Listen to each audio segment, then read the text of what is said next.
Iran পারমাণবিক শক্তি হতে তাদের কোনো আপত্তি নাই যদি তাদের অধীনস্থ হয়ে কোনো শাসক আসে।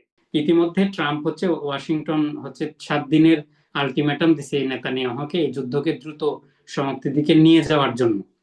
ইরানি জাতিরা হচ্ছে তাদের স্বাধীনতা সার্বভৌমত্বের বিরুদ্ধে যে আঘাত আসছে আমেরিকা এবং ইসরায়েলের তরফ থেকে, সেটার বিরুদ্ধে তারা ঐক্যবদ্ধ। তাদের অ্যাটম যে পাওয়ারের, নিউক্লিয়ার পাওয়ার যে তারা অংশীদারিত্ব হতে চাচ্ছে, সেটা থেকে ভেঙে দেওয়া, এটা সবচেয়ে বড় কারণ ছিল। দ্বিতীয় কারণ ছিল যে সিভিল ওয়ার তৈরি করা, সেটাও তারা ব্যর্থ হইল। মধ্যপ্রাচ্য থেকে যারা দর্শক মন্ডলে যুক্ত হয় তারা অনেকে, যে একজন বাহরাইন থেকে যুক্ত হয়ে বললেন যে আমি ইরানের পক্ষে আছি, বাহরাইনে হামলা হোক। তো এই ধরনের বক্তব্যগুলো তাদের আত্মঘাতী। আমরা মনে করি যে অন্য একটা দেশে কর্মসংস্থানের জন্য যাওয়া কোনো মানুষ, মানে দেশের আভ্যন্তরীণ পলিটিক্স নিয়ে মন্তব্য দেওয়াটা এটা আত্মঘাতী। আপনি দর্শকদেরকে একটু সতর্ক করবেন, এবং ইতিমধ্যে তারা জেল জরিমানা সহ শাস্তিরও ব্যবস্থা করেছে। ইমোশনালি হয়তো আপনার লাইভে এসে বলে ফেলতে পারে। আমাদের এই মন্তব্যগুলো দিয়ে অ্যাকচুয়ালি যুদ্ধের কোনো প্রভাব ফেলবে না, তবে যেহেতু তারা দেশের রেমিটেন্সের জন্য সেখানে কাজ করেন, তাদেরকে এই ব্যাপারগুলোতে সচেতন হওয়া উচিত, একটু সচেতন থাকা উচিত। আপনারা যারা দেখছেন, অবশ্যই আপনারা একটু নিজেদের আপনাদের অঞ্চলে কি ধরনের নিয়ম কানুন, আপনাদের সরকার কেমন, তা আপনারা আমাদের থেকে বেশি জানেন। সেই মোতাবেক আপনারা নিজেদেরকে পরিচালিত করবেন। ধন্যবাদ। একটু সচেতন। একজন বাংলাদেশিকে একটা ফেসবুক স্ট্যাটাস দেওয়ার কারণে গ্রেপ্তার করা হয়েছে, কারাদণ্ড দেওয়া হয়েছে। এই বিষয়টা সচেতন হবেন।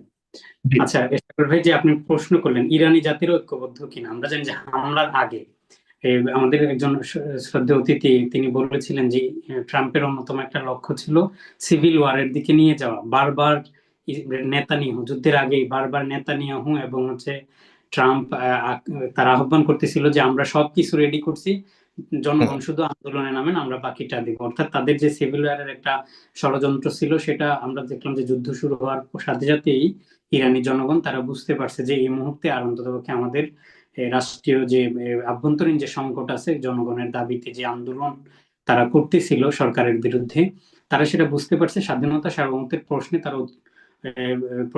তারা ঐক্যবদ্ধ হয়ে ইরানের এই হামলার বিরুদ্ধে তারা হচ্ছে আন্দোলন করেছে। এবং হামলার পর আমরা দেখলাম যে দল মত নির্বিশেষে এখনো পর্যন্ত লাখো লাখো ইরানিরা হচ্ছে রাজপথে হচ্ছে তারা প্রতিবাদ করতেছে। ইভেন যখন ইসরায়েল এবং আমেরিকা বোম্বিং করতেছে সিভিল যে স্থাপনাগুলোই, তখনও পর্যন্ত ইরানিরা রাজপথে হচ্ছে আন্দোলন করে যাইতেছে। আমাদের অঞ্চলে সাধারণত আমরা আমাদের বাস্তবতায় দেখলাম যে আমরা যখন আন্দোলন করতাম, সাধারণ একটা ককটেল বিস্ফোরণ হলেও ছত্রভঙ্গ হয়ে যেত।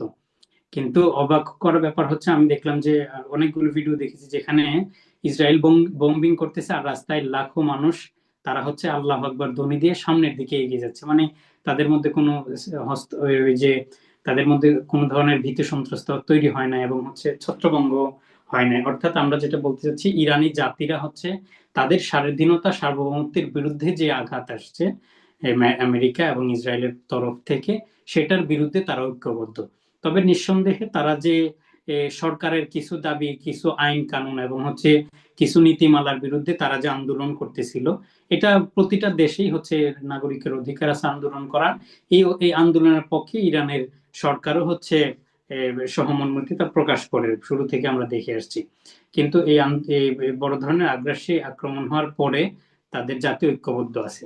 এবং আমরা শুরু থেকেই জানি যে সবচেয়ে বড় অন্যতম হামলার যে কারণ ছিল, যেটা 12 দিন ব্যাপী যে যুদ্ধ হয়েছিল, সেই যুদ্ধের অন্যতম লক্ষ্য ছিল তারা ধারণা করছিল যে পারমাণবিক অস্ত্র তারা তৈরি করেছে, অথবা তৈরি করেও সেগুলোর স্থান নির্ধারিত করে সেগুলোকে নষ্ট করা, আবার যদি তৈরির অবস্থায় থাকে সে তৈরি করার কাজে বাধাগ্রস্ত করা। এটা ছিল বড় একটা লক্ষ্য। এইবারের হামলাতেও এটাই মেজর লক্ষ্য ছিল, যে তাদেরকে ইরানি এবং তাদের অ্যাটম যে পাওয়ারের, নিউক্লিয়ার পাওয়ার যে তারা অংশীদারিত্ব হতে চাচ্ছে, সেটা থেকে ভেঙে দেওয়া, এটা সবচেয়ে বড় কারণ ছিল। দ্বিতীয় কারণ ছিল যে সিভিল ওয়ার তৈরি করা, সেটাও তারা ব্যর্থ হইল।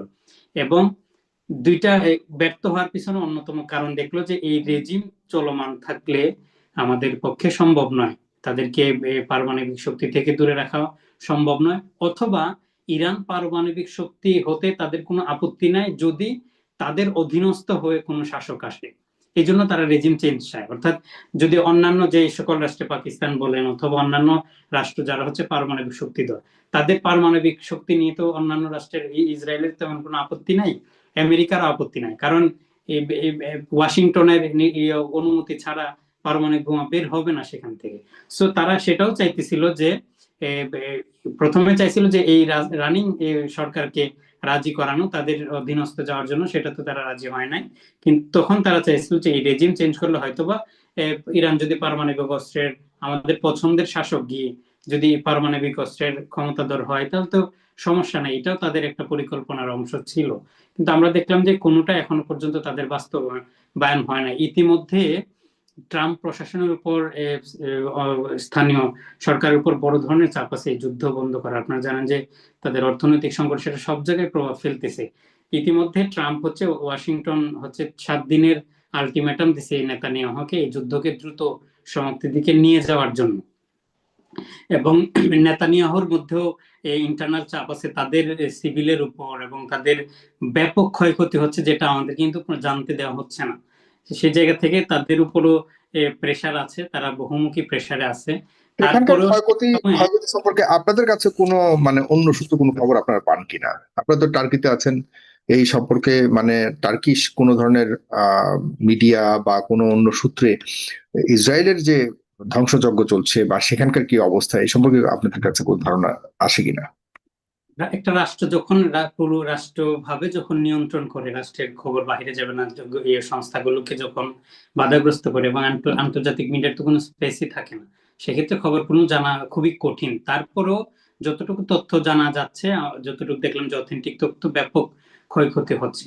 শেষ সময় আমার কাছে মনে হচ্ছে যে হয়তোবা 1 সপ্তাহ বা 10 দিন অথবা 15 দিনের মধ্যে যুদ্ধটা একটা সমাপ্তির দিকে যেতে পারে। এটা ক্যালকুলেশন করে শেষ সময়ে তারা ইরানের সবচাইতে তেল উৎপন্ন হয় যে খারগি দ্বীপে, সেখানে হামলা করেছে ব্যাপকভাবে। তবে এই হামলায় তারা দাবি করছে পুরোপুরি ধ্বংস হয়েছে, কিন্তু আমরা দেখলাম যে আজকে 2.5 বা 2.7 মিলিয়ন ব্যারেল তেল উৎপন্ন করেছে এই হামলার পরেও। তার মানে হচ্ছে খুব বেশি ক্ষয়ক্ষতি হয় না। এই হামলার বিপরীতে এই হামলার বড় হয়েছে আরব আমিরাত থেকে। এই জন্য ইরান ইতিমধ্যে আমিরাতের 3টা তেল উৎপন্ন শোধনাগার কেন্দ্রে হচ্ছে তারা নোটিশ দিয়েছে সেটা খালি করার জন্য। অর্থাৎ এর প্রতিশোধ হিসেবে তারা হচ্ছে এই 3টা আমিরাতে ব্যাপক হামলা চালাবে, এবং এটা আজকে অথবা আগামীকালের মধ্যেই হামলাটা চালাবে।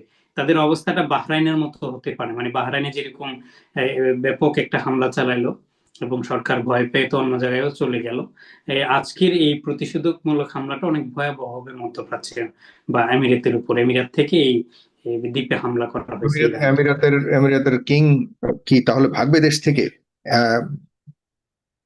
কি মনে হয়? ভাগার তাদের তো ন্যূনতম আত্মরক্ষার সুযোগ আছে, সুতরাং পালিয়ে যেতে হবে এটা বলা যায় না, বা বলা যায় না তিনি চলে যেতে পারেন।